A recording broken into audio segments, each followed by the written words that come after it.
नमस्कार विद्यार्थी मित्रों, जय श्री स्वामीनारायण। इकाई 4 कर्मयोगी लाल बहादुर शास्त्री शंकर दयाल शर्मा। भारत के 9वें राष्ट्रपति श्री शंकर दयाल शर्मा का जन्म भोपाल मप्र यानी कि मध्य प्रदेश में हुआ था। आपकी आरंभिक शिक्षा मध्य प्रदेश में हुई। आगे की पढ़ाई आपने क्रमशः आगरा, इलाहाबाद तथा लखनऊ विश्वविद्यालय में की थी तथा एमए एलएलबी की उपाधियाँ प्राप्त की। बाद में कैम्ब्रिज विश्वविद्यालय से पीएचडी की उपाधि अर्जित की और वहीं पर 1 वर्ष तक प्रवक्ता रहे। तत्पश्चात भारत लौटकर आप राजनीति में सक्रिय हुए।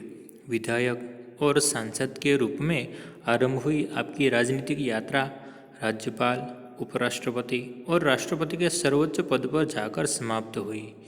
हिंदी और अंग्रेजी दोनों भाषाओं में आपने अनेक पुस्तकें लिखी, जिनमें से कुछ इस प्रकार है: देशमणि, हमारे पथ प्रदर्शक, प्रतिष्ठित भारतीय तथा हमारे चिंतन की मूलधारा। कर्मयोगी लाल बहादुर शास्त्री रेखा चित्र में लेखक शास्त्री जी के व्यक्तित्व का विश्लेषण करते हुए यह निष्कर्ष प्रस्तुत करते हैं कि अपनी कर्मठता के गुण के कारण लाल बहादुर शास्त्री एक अति सामान्य परिवार से उठकर देश के प्रधानमंत्री पद तक पहुँचे। वे कर्म को ही ईश्वर मानते हैं। कर्म के प्रति अटल आस्था एवं संपूर्ण समर्पण उनके जीवन विकास का मूल धारा था। इस इकाई में समाविष्ट मूल्य समर्पण भावना, कर्तव्य निष्ठा, कर्मठता અને સેવા। વિદ્યાર્થી મિત્રો, પાઠને સમજવાનો આપણે પ્રયત્ન કરીએ। शास्त्री जी के नाम के साथ कर्मयोगी विशेषण जोड़ना बिल्कुल उपयुक्त है, क्योंकि मुझे तो उनका सारा जीवन ही कर्म से भरा हुआ मालूम पड़ता है।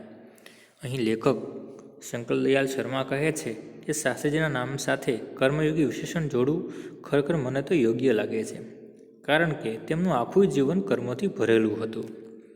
शास्त्री जी सामान्य परिवार से ऊपर उठकर देश के प्रधानमंत्री के जिस महत्वपूर्ण पद तक पहुँचे उसका रहस्य उनके कर्मयोगी होने में ही छिपा हुआ है।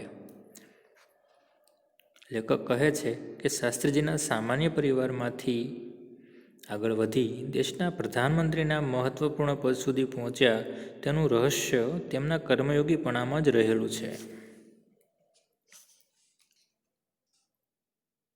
वे उन लोगों में भी नहीं थे जो भाग्य पर भरोसा करके बैठे रहते हैं और अचानक कभी सफलता मिल जाती है कि तेओ एवा भाग्यना भरोसे बेसी रहनारा लोकोमाना नहोता।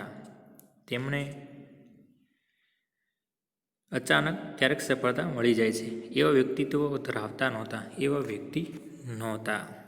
बल्कि वे उन लोगों में से थे जिनको अपनी हथेली की लकीरों में बजाय अपने चिंतन और कर्म की शक्ति पर अधिक भरोसा होता है और वे कर्मशः अपने जीवन का रास्ता बनाते हुए आगे बढ़ते हैं। કે તેઓ ભાગ્યના ભરોસે બેસી રહેનારા વ્યક્તિઓમાંથી તે વ્યક્તિ નહોતા, પરંતુ તેઓ એવા લોકોમાં હતા કે જેઓ પોતાની હાથની રેખાઓને બદલે પોતાના ચિંતન અને કર્મની શક્તિ પર વધારે ભરોસો રાખતા હતા તથા તેઓ કર્માનુસાર પોતાના જીવનની કેડી કંડારતા તેઓ આગળ વધ્યા છે।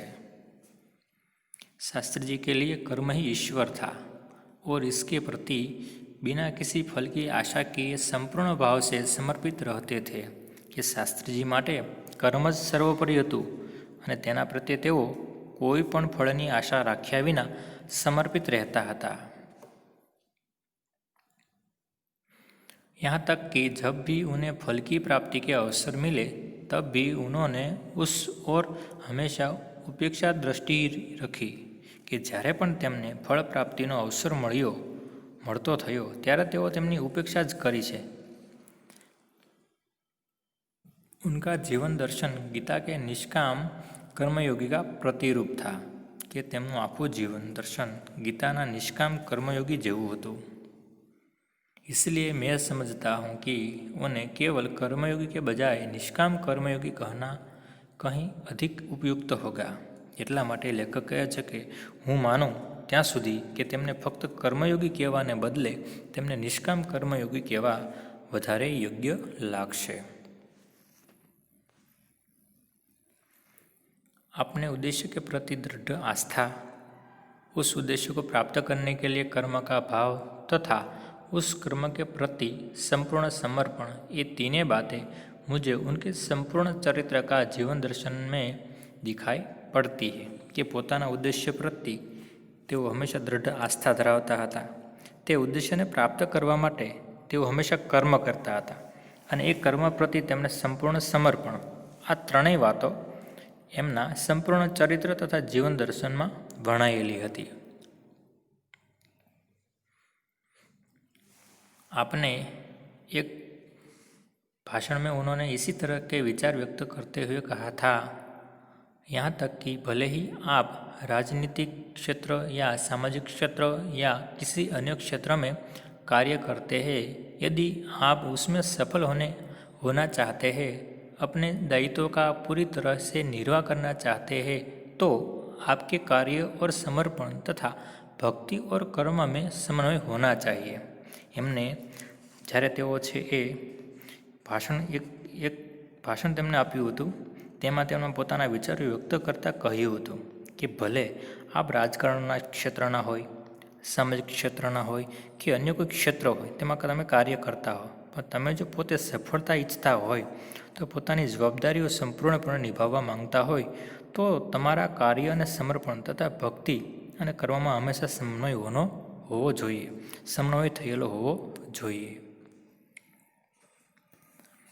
मैं शास्त्री जी की सफलता का रहस्य उनके इसी महत्वपूर्ण चिंतन में ही मानता हूँ। शंकर दयाल शर्मा कहे छे कि शास्त्री जी में सफलता जो कई रहस्य जो जोवा मळे छे आपने तेमना आ महत्वपूर्ण चिंतन में ज मानु छूँ। साथ ही यह भी मानता हूँ कि किसी भी व्यक्ति, समाज और देश के विकास का रहस्य इसी भक्ति और कर्म के सिद्धांत में निहित है। के साथ ये पण हूँ मानु छूँ कि कोईपण व्यक्ति, समाज અને દેશના વિકાસનું રહસ્ય આજ ભક્તિ અને કર્મના સિદ્ધાંતમાં છુપાયેલું છે।